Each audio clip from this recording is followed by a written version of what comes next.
All right, we're live. Perfect. Cool.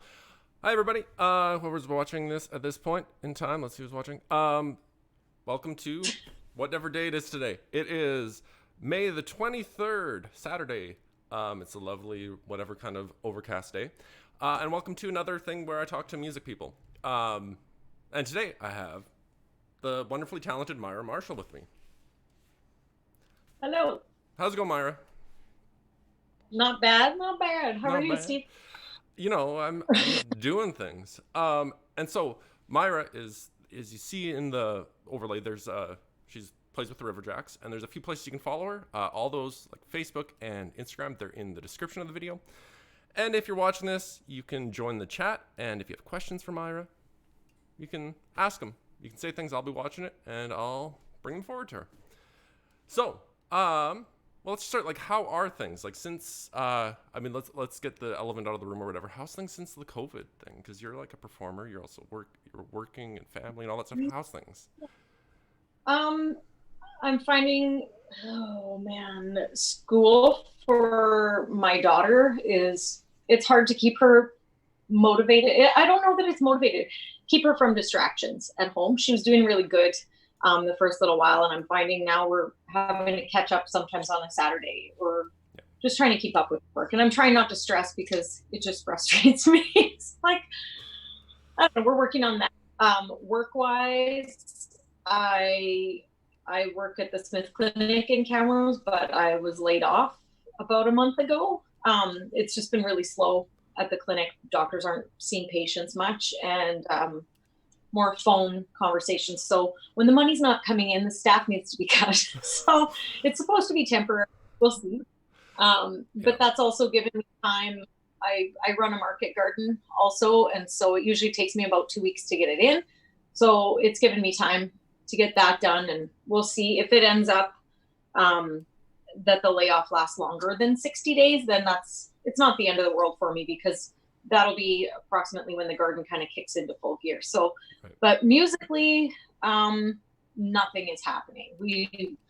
Tom and I got together in his barn and did a social distance recording for the Bailey Theater. That was recorded, right? That was recorded. That wasn't live, right? Correct. Yeah, Leslie was live, and then she played what different people had recorded and sent to the Bailey. Yeah, so we recorded that a couple weeks before the actual show. Actually, I want to reference that real quick, because that was Wednesday. You did that, right? This past Wednesday. That show. Yes. Yeah. Is that available anywhere? Can people watch that? Do you know? Yeah, there is a link to it on the Bailey Theater Facebook page. Okay. Maybe so yes. Okay. Yeah, they can play on there. But so otherwise, we're usually booked like a lot of Friday and Saturday weekends in the summertime for wedding season. We're usually booked pretty much every weekend for Christmas. And we don't know what's going to happen with Christmas season, but we're not really thinking it's going to pick up necessarily by then with gathering sizes and things. We just don't know. But as far as weddings, we've had a few that have just rebooked for the same weekend next year, 2021. Yeah, I mean, I've been having discussions. Like I had a distanced hangout with Eric Olson, who I've played with at the market downtown and things.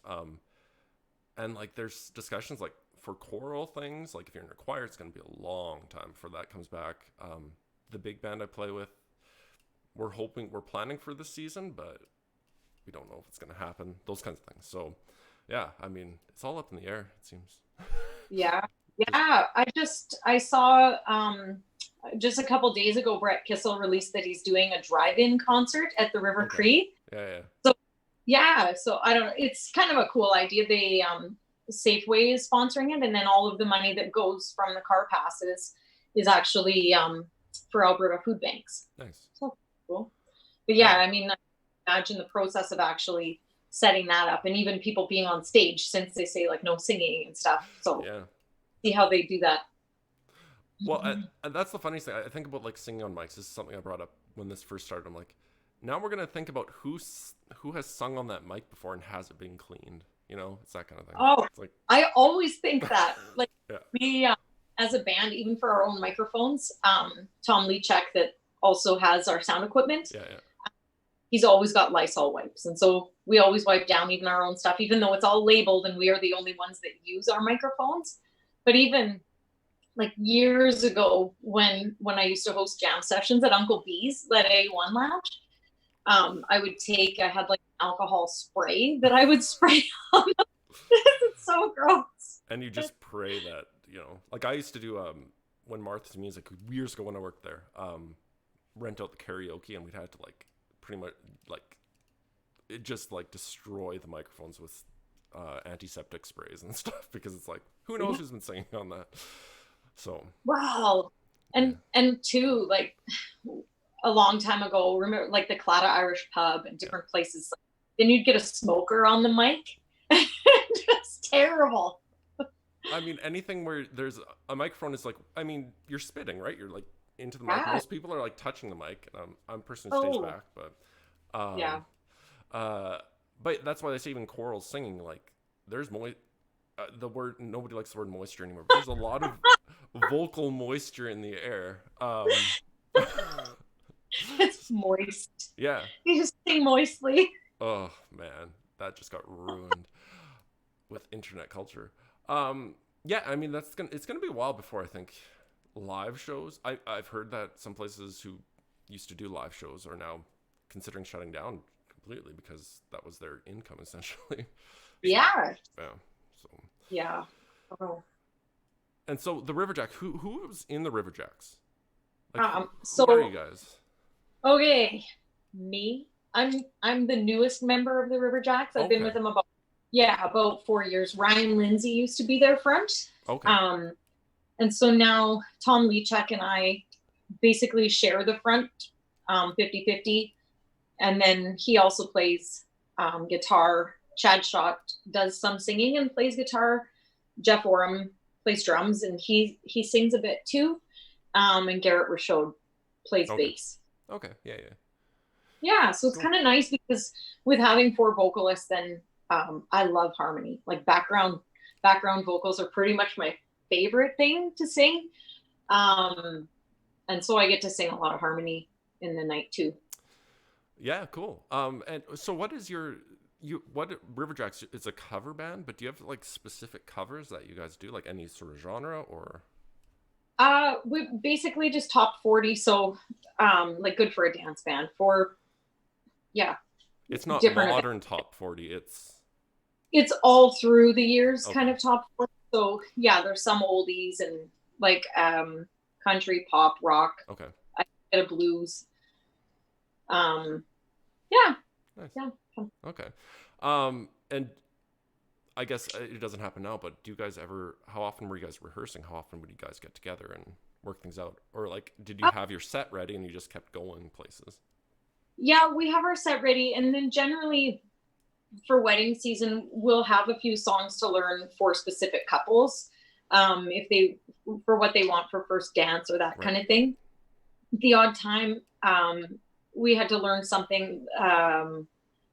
There was like a county gig that we had to learn a song for example, because someone was doing a little dance to go with it. So Chad sang a song for that. And generally what we try to do is we'll rehearse things on our own, and then we bring it together for a couple rehearsals, usually, a week ahead. And then if we need extra practice, we've still got a few days to get it. And I think that's the best way to do it. Practice on your own, and rehearsal. It's where you bring what you've practiced. Don't bring your mistakes with you. Yeah. No, learning it at rehearsal is just a waste of everybody's time. Yeah. Yep. I'll agree with that. So cool. I wanted to ask you, now I want to get into things a bit. So where did you start with music? And first of all, let's go with, what instruments do you play? Okay. I play rhythm guitar. Okay. I very much use a capo as a crutch because I never officially took lessons. My friend Cora McLaughlin, she taught me a few chords, and basically when she showed me that I could use a capo to transpose things, I was like, yes, because I'm not good at bar chords. I'm just not. And I'm really bad at remembering progressions. And I feel like I'd like to take guitar lessons, by the way. Anyway, but while I'm not a super awesome guitar player, um, I would rather be able to focus on singing well and do something well rather than have to focus on trying not to mess up on guitar Right. and not singing well either. So, Well, you if, almost have the subconscious has to be playing guitar, right? Like you just have to play the chords, and then you can concentrate maybe on singing, or one or the other. Um, mhm. and that there's usually that division, right? Like I find with bass, I'm thinking of a bass line, and especially if I have to sing a harmony, I'm like trying to think of a harmony, so that I'm doing two different thought processes, and just that's when I mess up. Yeah, yeah. And then I also, a few months back, I bought a mandolin, and I'm really liking that.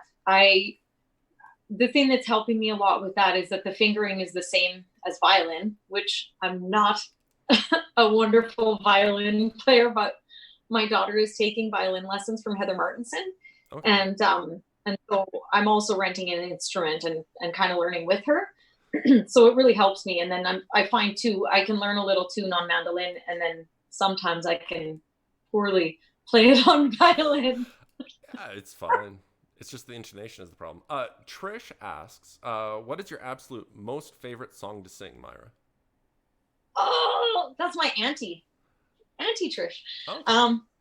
Hello, boy. You know what? I really love blues music, and probably something by Susan Tedeschi. But It's your no, absolute most favorite. oh, something. Wow, I don't know. I have, the song I'm going to play today is probably pretty close. Okay. Yeah, yeah. Okay. I'll give you a sneak peek. It's a Jimmy Rankin song. Okay. Cool. And Yeah. so, when did you start playing guitar? Then. Oh, and I also took piano lessons from grade 3 till grade 6. Oh, there you Sorry. go. Who was your Yeah. piano teacher? Um, Sylvia Lyon was my Okay. first piano teacher. And then I took piano from Marlene Schlock Okay. for quite a few years after. Yeah, I can't remember Sylvia if that was just a year that I took from her, and then the rest was Marlene. Okay. Mm-hmm. Okay. Yeah. So, but yeah, guitar. I was in high school. It was after because Cora didn't come um, to my school. I went to the Christian school. She didn't come until I think I was in grade 8 or grade 9. And she actually is the one that got me singing in the first place publicly, because Okay. she used to sing with a friend when she lived in BC, and they would do like mostly church stuff.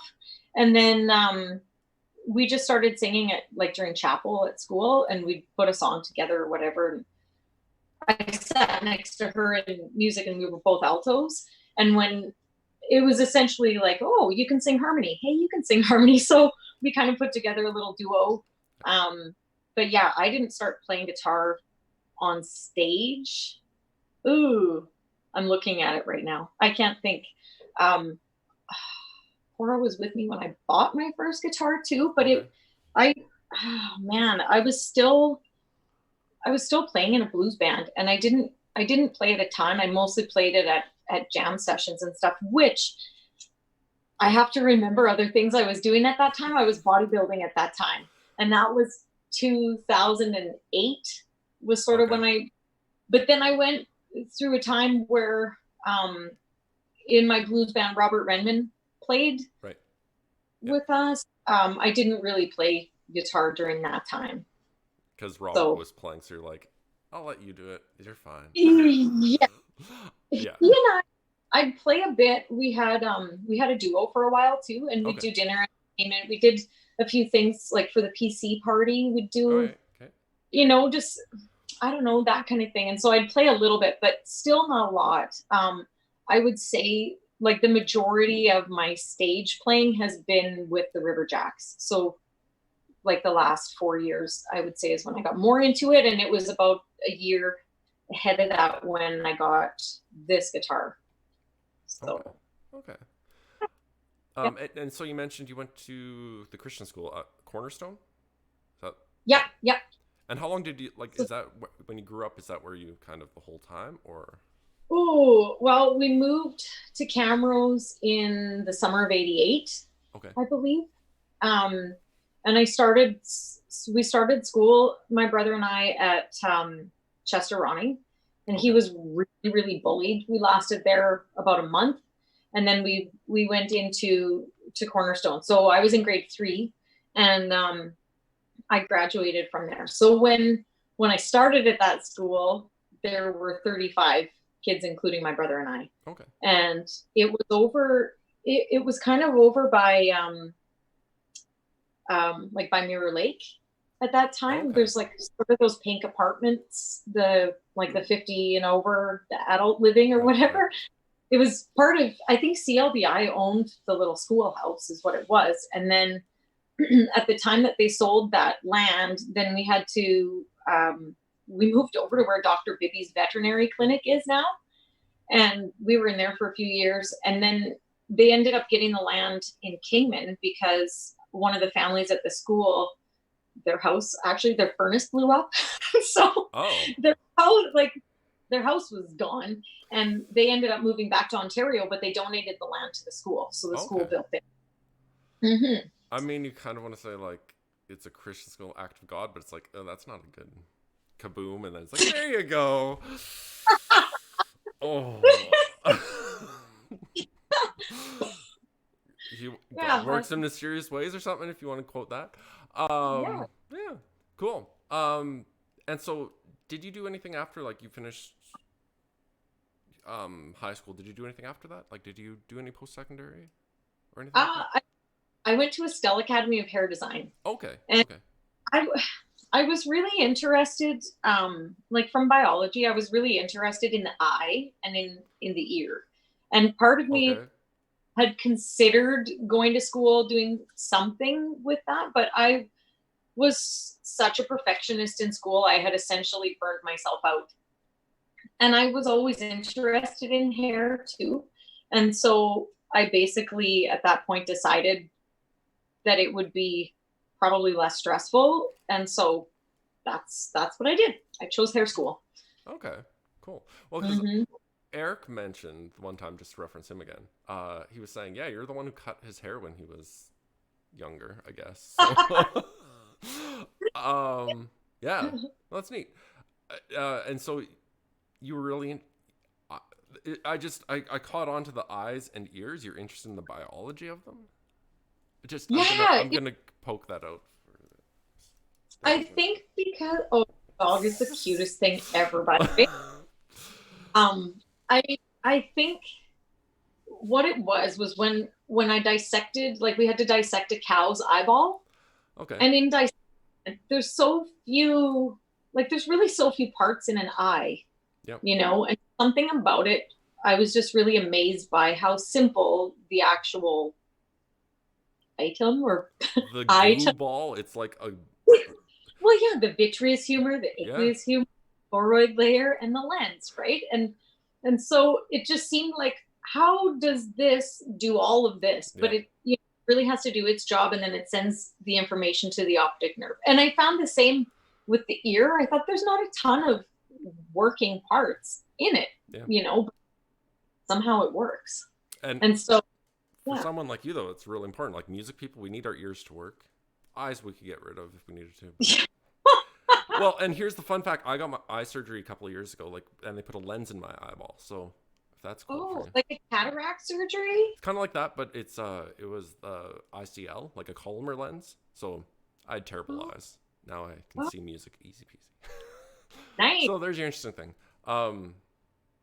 Yeah, that's cool though. And do you still like go into the biology of things? Do you think about them, or you're just like, that was cool back then? Now it's like whatever. Wow, no, I find it really cool, and even because we farm, I find like there's something amazing about animals, and I think how they're kind of, what am I trying to say? Kind of the same as humans, like the way you need to care for them and how delicate some things are. And I think Yeah. about sheep, for example. We don't have sheep anymore. We used to have 250 ewes that we would lamb out every year. Oof. And my mother-in-law has sheep still, and so my daughter spends a lot of time with them. But yeah, like I've thought different times as far as sheep. I'm like, man, could they even lamb out on their own anymore? Because it seems like their elbows get stuck a lot, or they're big backwards and mom needs help. And I'm like, how does that work?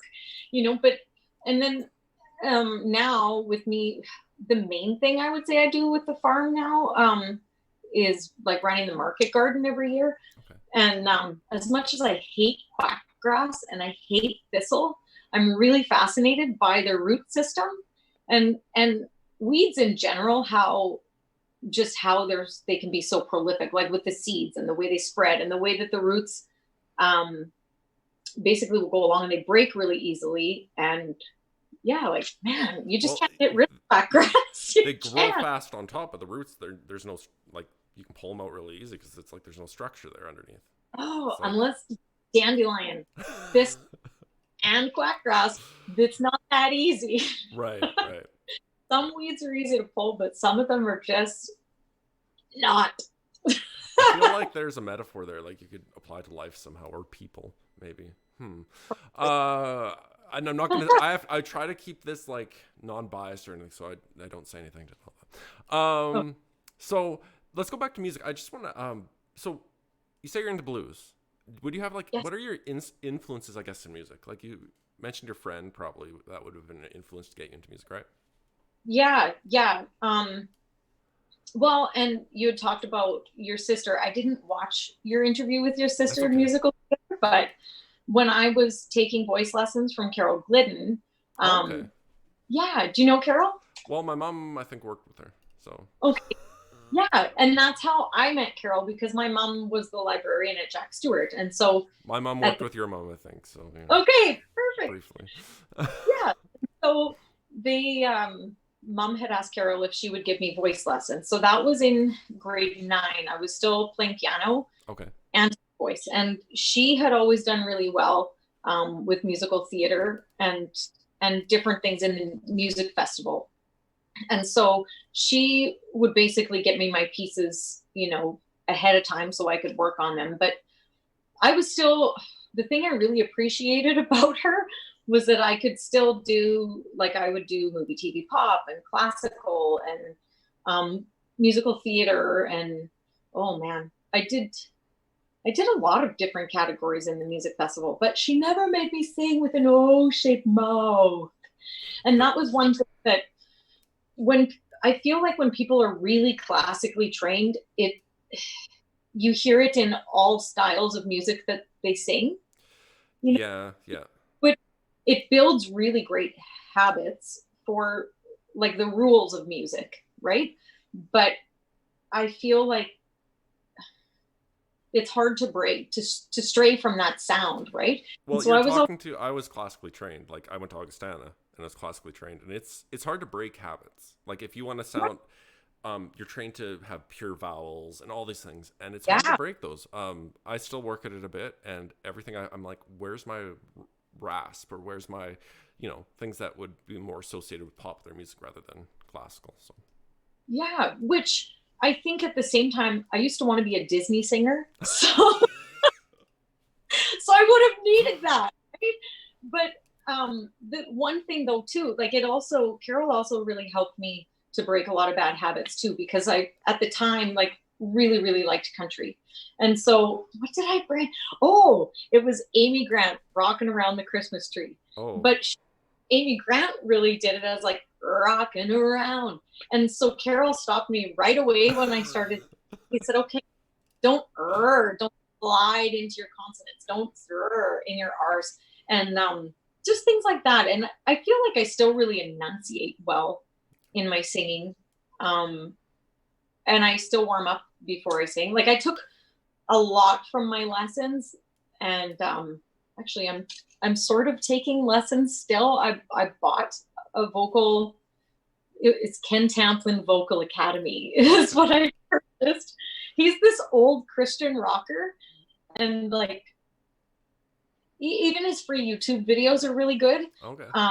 But I'm glad that I bought the program, but I'm in like volume 1, but it's really good. And the reason I got it was because I was losing my voice all the time singing. And I think what had happened is from the time that I played in my blues band, and then like a couple years went by, before I started with the River Jacks. Okay. I think I just basically hadn't sang a lot. And The then muscle stopped working. And, yeah, and I would lose my voice all the time, Mm. or I'd be sick all the time and I couldn't sing through a cold and that kind of thing. But even just, yeah, like the short period of time that I had been working on his program, it really helped. So always learn.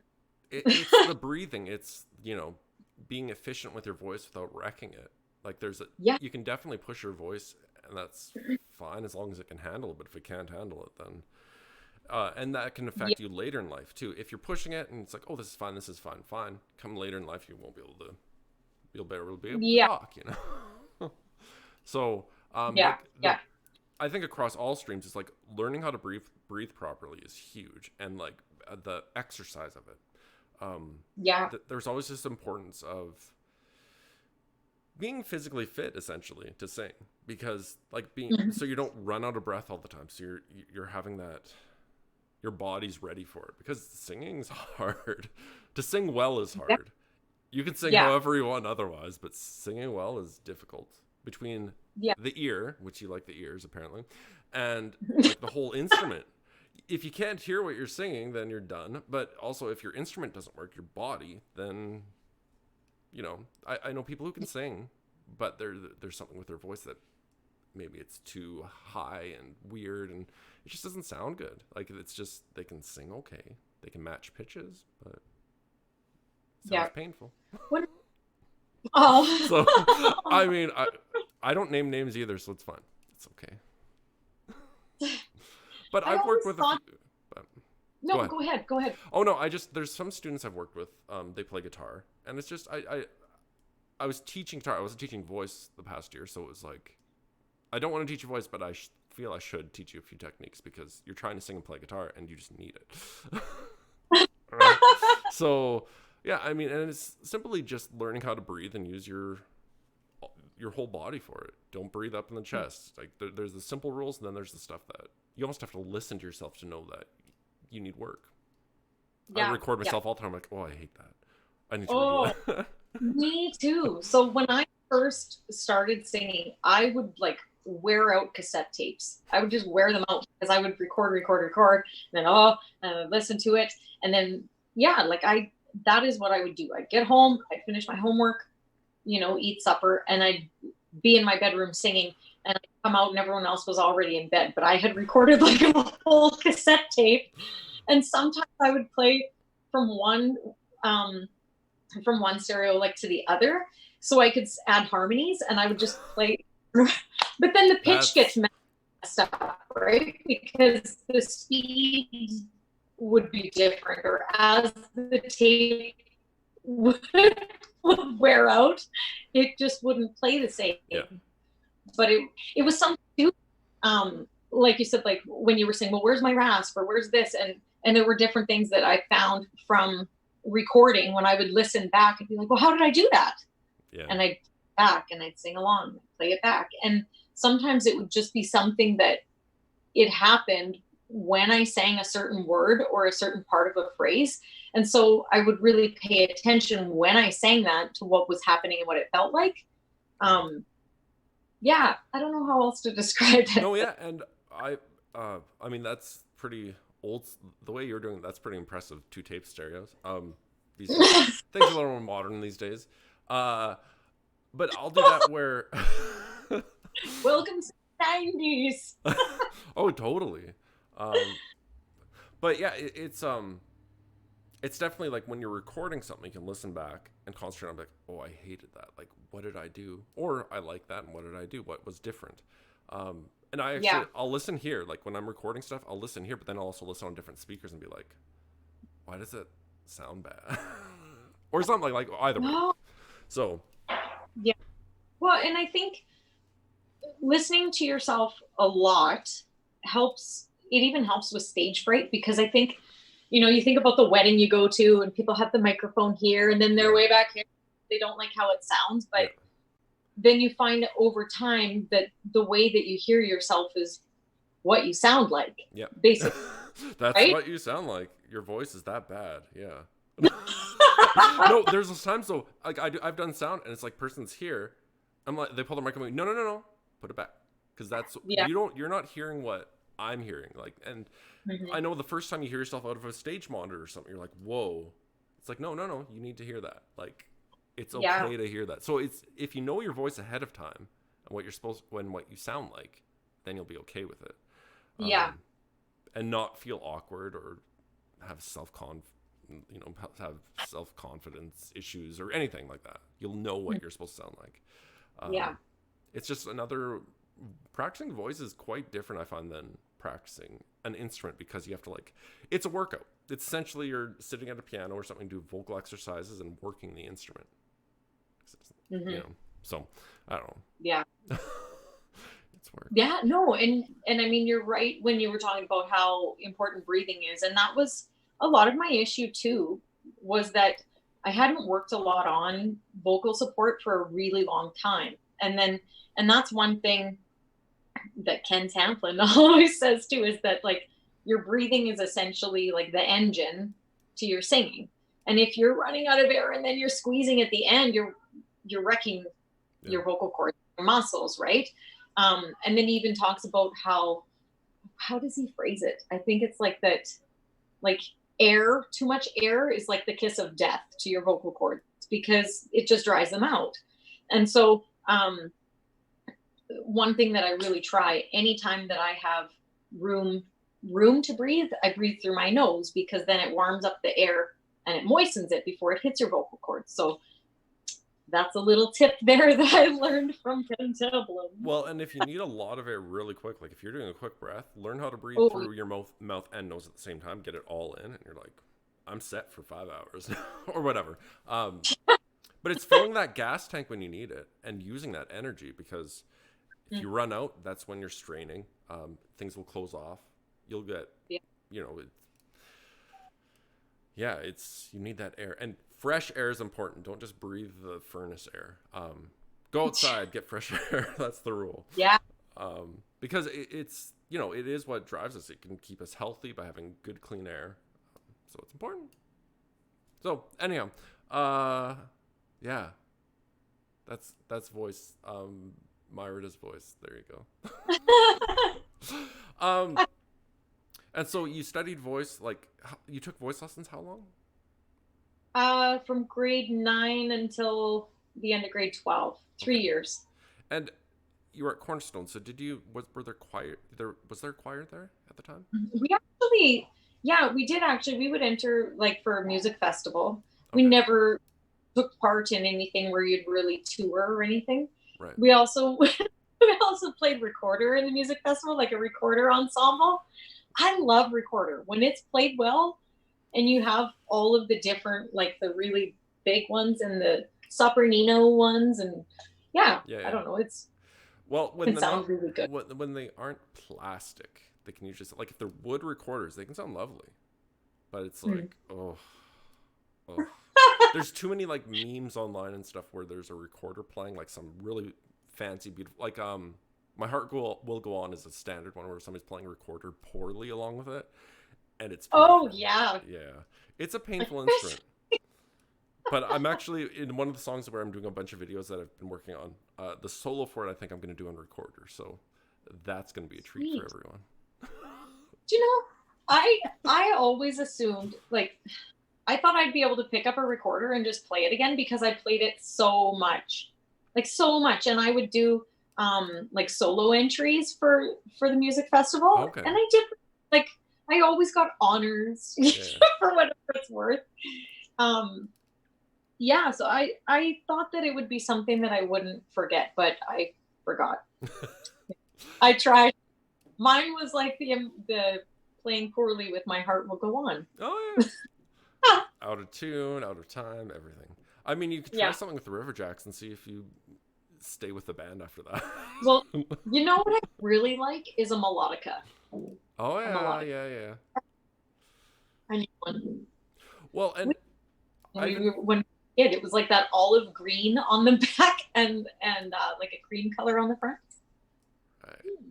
Right. Oh man, I just found, like, I don't know how recorder is, but I used to play saxophone, and even trying to pick one up and play now, I'm like, oh, my mouth. it hurts so much, and it's the exercise of getting used to it. Like if Yeah. you're playing guitar, it's sometimes the fingers. If I haven't played acoustic, there was one summer I only played electric, so it was like playing acoustic guitar hurt after a while. Yeah. But like instruments, you need to keep up. Or drumming is another one where sticks, like you can get. I have calluses on my fingers playing drums, but you wouldn't think about that. Just have to keep working, and this is why you should practice. Everybody practice. Anyone listening, practice. If you watch this video later, practice. It's important. It's Yes. because you said you did physical fitness too. You did bodybuilding, right? I I was a bodybuilder for 4 years. Yeah. And hey, I mean, that's Yeah.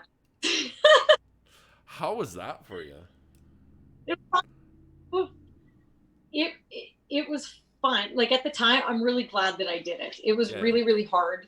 I did really well at it. And I think part of the reason why I really enjoyed it was because I felt like even my first time on the stage was like instant gratification. And like I couldn't lose it no matter what, what I entered. And then I ended up like within 2 years, I got third in nationals. Okay. Like it seemed like people really liked me and I did really well. And to sort of relate that to music, I had almost like a really hard time where I was almost kind of depressed with music for a while because I never ever wanted to be, and I still don't want to be this famous person.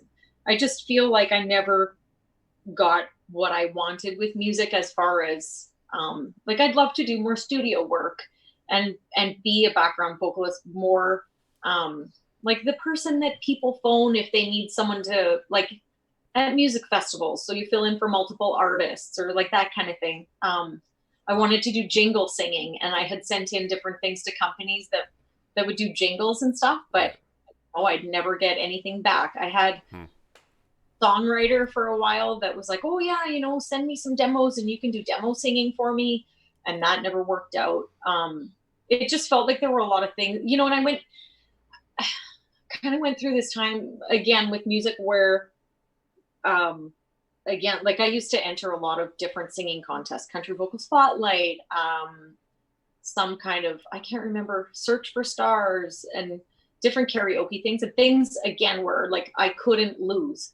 And then I had times where I just couldn't win anything. And this would literally be where like someone would be standing there like this singing off key, and like, how can I not even get third?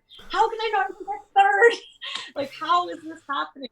And so I felt in some ways like maybe I shouldn't do music or music had kind of let me down or the industry didn't believe in me where really like people just didn't know me. Right. But I felt like, so then with bodybuilding, like when I went into provincials, the year that I also did national, I think it was 2010, like there were two girls that before we were lining up to get onto stage and she's like, oh, I can't believe I even get to share the stage with you. Like, I've been following you. I'm like, who even knows about me? There were other lightweight bodybuilders that I guess had been following me or whatever. And, I'd have people that were like, how do you get your legs? I'm like, it's genetics. That's just the way I'm made. So I build legs, but so I don't know. It helped me in some ways that way. I even as a little kid, I was like, why are my legs so big? I always thought that girls had knobby knees and skinny legs because that's what I saw and mine were never like that. And so it helped me a lot with body confidence, but it also, in some ways really held me back again with body confidence because it gets to the point where when all that you focus on is what you look like or the things that are wrong, you can be perfect, but you don't think you are. And so, for example, I would constantly be like, oh, I don't have enough peak in my biceps. I need to work on the peak in my biceps. My waist is too big for my taper. So I was straighter. So I need to work on making my lats bigger because my waist isn't going to get smaller. And so you need that hourglass bigger and just different things like that where you just get too hard on yourself. And so probably the best thing that happened to me was in 2012, I planned on doing nationals again and I got pregnant. So I worked out through my entire pregnancy and after I had Lyric, and even while I was pregnant with Gabriel. But then it just got like Gabriel developed a hole in his lung, like right after he was born, and he was in the hospital, and just different things. And then I found with two kids, like they don't want to sit in the stroller together, so I can't even go out for a run. Just different things like that. Kind of my priorities were not myself at that time, and I'm really glad that it happened because I don't. I'm not just focusing all the time on like, what am I going to eat? When am I going to work out? I didn't do enough of this. I ate too much of that. Like now I like a beer and I love chips. I feel like my quality of life is better because I'm not hard on myself all the time.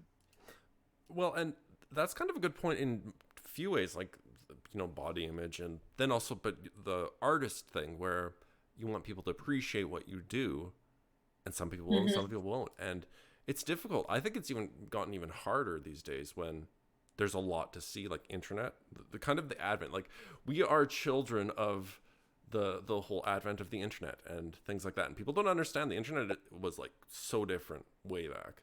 Now it's so easy to access information to see, oh, I could be like this or I could be like this. And there's so much information. There's so much competition.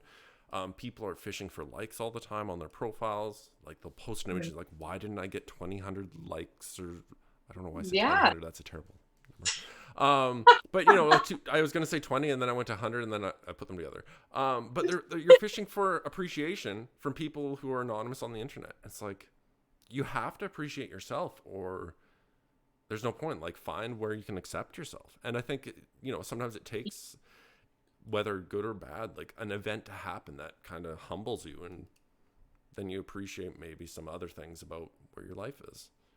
Yeah. Like COVID-19.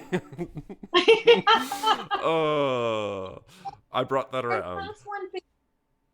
No, it's okay. It's good. Like, cause you had asked earlier, like how things have changed, and man, like I'm hardly even in my car anymore. But before, when I would go for a drive, I would rarely even put music on. And now I put it on, I like feel like I'm at a concert. Yeah. Whoa! No, I signed up. Especially when I get to go myself. Like, yeah! I signed up for Spotify, like the premium membership, and I've been blasting that. It's all like 50s rockabilly stuff, but I mean, it's great. Ooh, yeah. Oh, and some Stray Cats and like Brian Setzer and stuff's in there too. But yeah, it's great. I just had it when I've been reorganizing that whole space. Yeah, just it's a lot of people that do different things. Like me doing these streams, I wouldn't have been doing these if this wouldn't have happened. I'm going solo with teaching. Like I'm going to be teaching in the fall and summer, fall, whatever, outside of a studio. So doing my own studio, whatever. But it's a different thing. And yeah, I mean, some people, your thing seemed rather positive-ish, where it's like you had kids, and even though there was health issues, like made you rethink it. Now you can enjoy food and beverages, and it's a good thing. Yeah. And too, like we I don't know, I feel I would say I'm more in contact with people than when I could be all the time, right. If that makes any sense. Or I try, to phone people more, or even if I send a text, or like meet somewhere and sit in vehicles and talk or something, right? Like outdoor things around a fire where we're distanced. And yeah, I don't know. Yeah, I think you do appreciate it just a lot more. Well, and with the social thing, of course, it's like people are grasping at that. Oh, you want to talk? Okay, let's talk. And then it's like 5 hours later, you're done talking. It's like, let's keep talking. And then it's like, okay, just because you haven't had contact. Yeah. What I did, do you know Rocky Beans? Yeah. Okay, so Rocky and we used to have a little duo too, and he would play a hand drum for me. He used to play djembe, and he plays cajon now mostly. Right. And so we'd play together a lot. He played in a blues band for me when he used to play full kit. And he'd always be out at jams. I met Rocky, speaking of jams, at the Claddagh Irish Pub, because him and Bruce Rawling, remember when they had the studio? They started the jam. That was like the first jam in Camrose. But anyways, his birthday. I think the day was it the day you had contacted me about this interview. I Okay. said, "Oh, I'm going to a friend's birthday and I'm going to play outside the Right. Yeah. Yeah. driveway." Yeah. Yeah, so a friend and I got together and did that. So I mean, we'll play outside, or like Tom and I had done like the distance recording. Um, yeah, but overall, like I miss live music, and I kind of wonder, yeah, like you had said, how's it ever going to get back to what it was, where people feel safe doing it, or people believe that it's safe to do, I guess. And that's the other important part. Like, if place is open, who's going to be comfortable going? Because there's still Mm, people who are concerned that way. I think we're pretty safe in cameras comparatively to some of the more urban centers like Edmonton, Calgary, um, which is fortunate. But at the same time, if there's a resurgence, or in the fall something happens again and we have to shut down, it's like, so people are nervous still, which isn't great. But one thing Eric and I have talked about is, because we bring our piano out, we've actually talked about doing some pop-up concerts, like maybe announce the day before and go bring the piano and stuff and just play somewhere socially distanced, of yeah. course. But we're looking into that for the summer a bit, because the market, we're not sure it's going to return. They said it wasn't, but now it might. So Oh, so there's a chance it might come back. yeah, there's been an outcry because they need volunteers, I think, and a lot of people are like, yeah, I'll do it. So it might be coming. We Oh, like just people basically to monitor, like the ends, monitor people coming and going, and like how many people are there, I, kind of thing. I'm not sure. I'm a musician. I know nothing. No, because as No. entertainers, we were even concerned that with being entertainers, we were like, well, we're not really essential, but they allow entertainers. And there was a thing about, even the province of Alberta was saying, buskers won't be allowed at markets or whatever.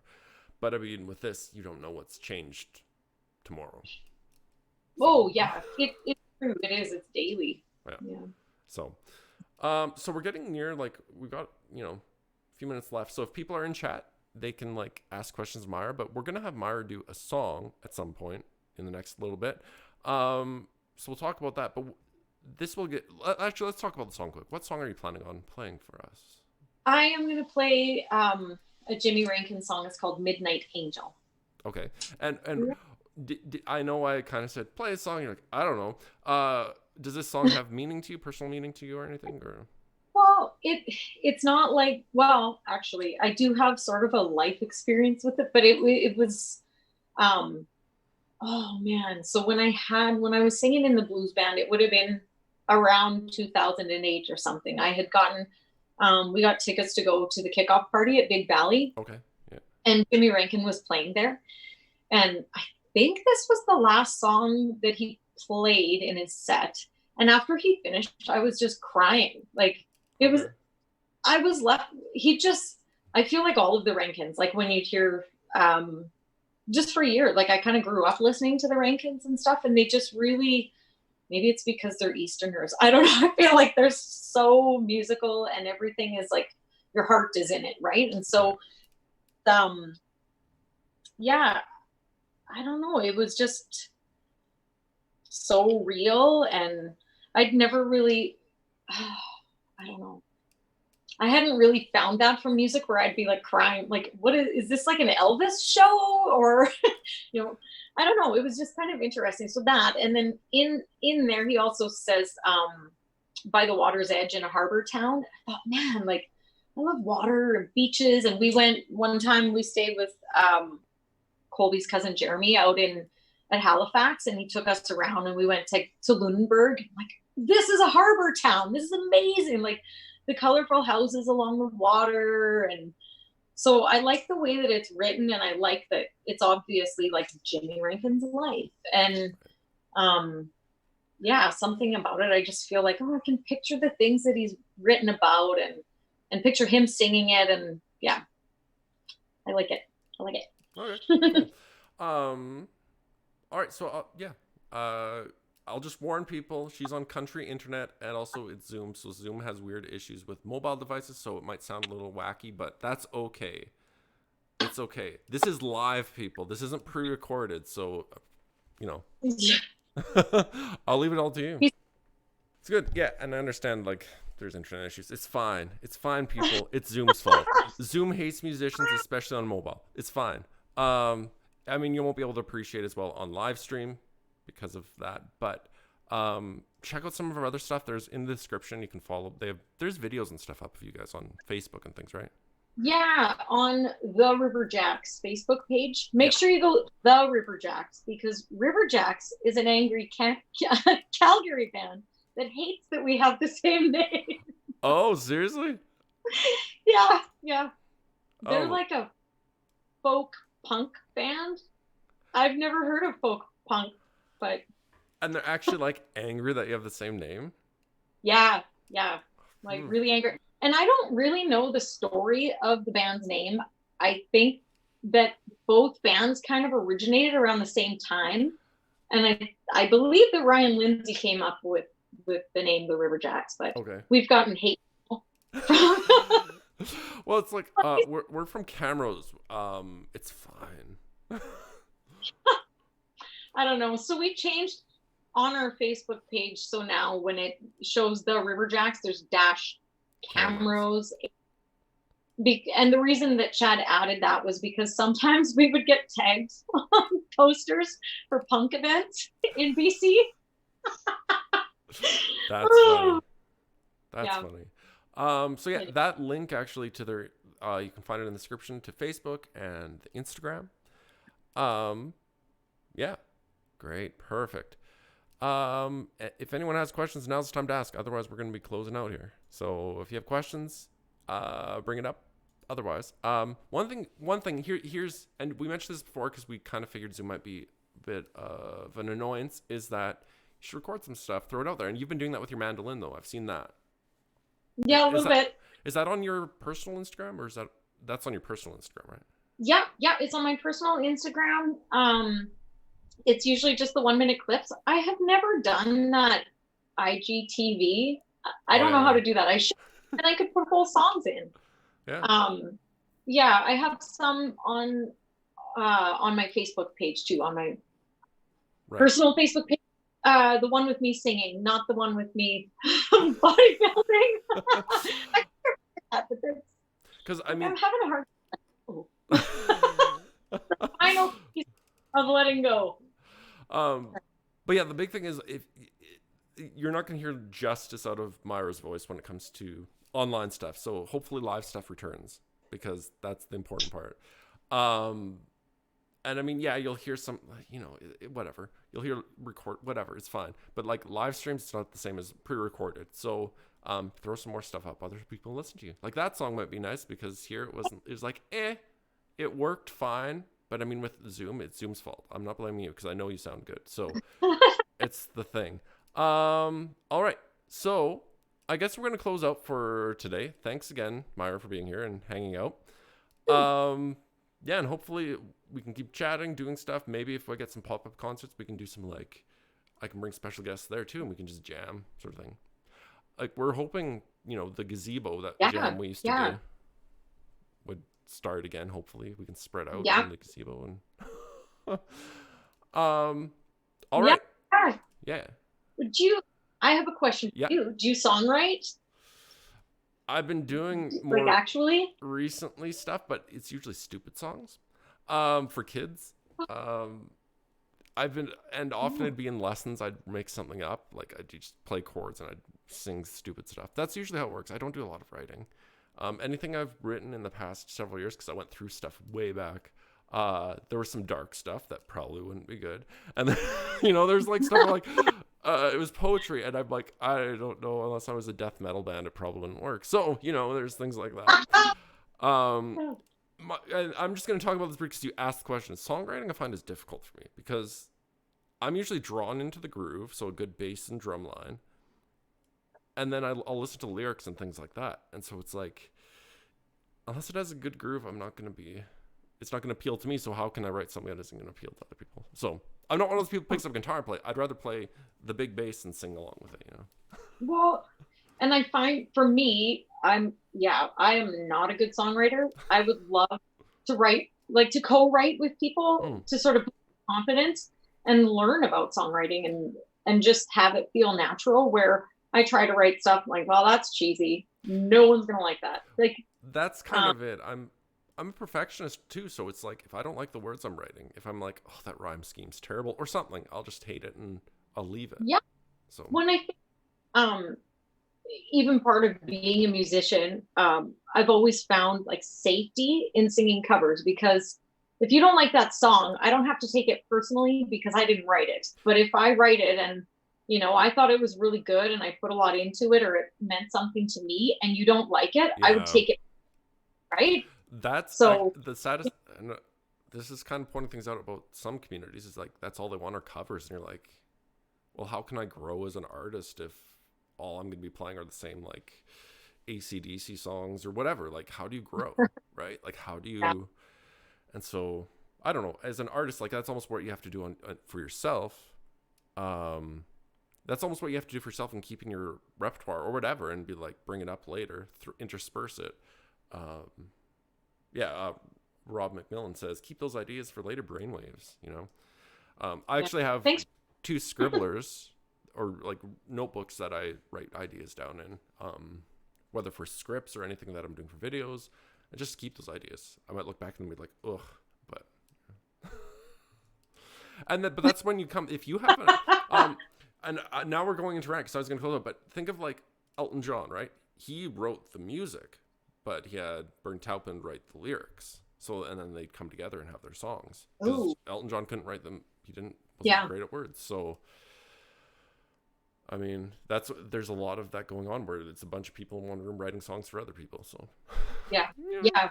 Oh, and I'm part of the Calgary Songsmiths Facebook group. But and now there's nothing happening, right? Maybe online, but it would be really hard for me to get there just for a night to go or whatever, right? With kids and stuff. So maybe when my kids are older, it'll be easier, but I'm putting it out there. If anyone does like songwriting and you want to do some songwriting, I'm looking for help. Yeah. I mean, I think there's a lot of collaborations that people, that's a good one, is to songwrite if you're not good, if you're not used to it, if you're not comfortable with it, Yeah. And you can say I'm not good at it. I'm not good at it. No, I'm not even saying not good at it. You might be better than you think. It's just, I've heard some duds. Go on YouTube. You'll hear a lot of terrible songs. And you're like, why do people like this? Like, and I'm sure maybe that's, you reflect on other people. It's like, you go watch some stuff that's terrible and then you'll feel better about your songwriting. That's how it works. Well, the more positive way to look at it is if something good actually were to arise that I, think of and write, that someone else would be like, yeah, I like that. Yeah. There we go. Well, and let's equate it to the voice thing too. It sounds good to you, and then you're like, oh, that is good actually. Like you actually hear yourself, you hear your own voice recorded, and you're like, okay, yeah, that works. I'm actually happy with that. Yeah. All right, so Myra needs help writing songs. So I know Rob does some arrangements and stuff like that, but he plays in the big band. Yeah, I know Rob. You know Rob? Okay. Yeah. Perfect. Oh, okay. Nice. All right, so that's it for today. Next week I have Dan Christensen on, who I've jammed with a bit, plays drums. I don't know if you jammed with him at all, but I'm also terrible. That's okay. Yeah, so he's on next week, and if anyone would like to come on, they can contact me directly at my Facebook page or my website, stephenhartmanmusic.com. All that information is also in the description way down at the bottom, because Myra's stuff is more important than mine right now, because this is the show of her. She's the guest. And if anyone, you can watch this video later too. It'll be up at some point, so you can check it out if you missed part of it. Anything you want to say before we close? I don't know. See you around. I hope live music gets going before long here. But yeah, totally. I'm in agreement with that. So I'm just going to meet you for a sec, and then I'll bring you back. All right. See you, everybody.